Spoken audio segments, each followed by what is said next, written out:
Let me tell you about a truck driver that I knew, a long-run hauler and a good one, too, till something or another started monkeying with the boy's mind. He was taking these things that's keeping him awake, and he got a hold of something he just couldn't shake. Why, Coffee Jim didn't know where he was half the time. He never seemed to have any appetite, just drank black coffee day and night. Of course, that's why they called him Coffee Jim. He'd pull in a truck stop and get him one, and right before he was ready to run, he'd order him up a bunch of paper cups to go.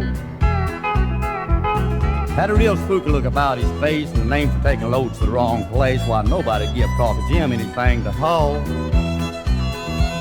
But old Jim wasn't about to give his driving up, so he just kept pulling that empty truck back and forth across the USA.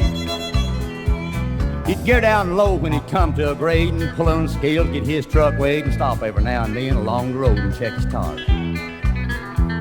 After 6 months of this, Jim had nothing left, but one day he sort of come to himself and woke up in the produce terminal out in L.A.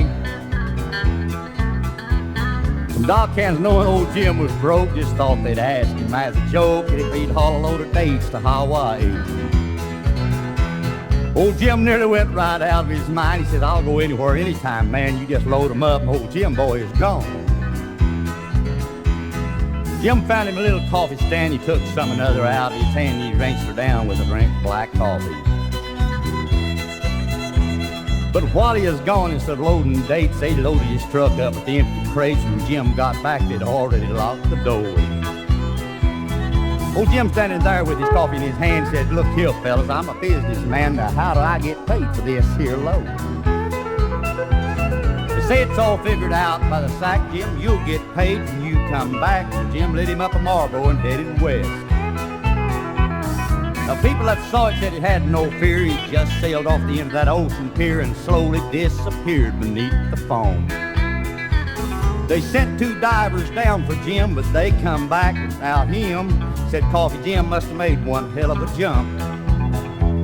2 days went by and things were looking grim, but the telephone rang. It was Coffee Jim. Says, "I'm dialing you direct from Honolulu. You know, it rained like hell on me all the way, but I'll be back Friday to get my pay. Hey, you boys be a thinking of something else for me to do here."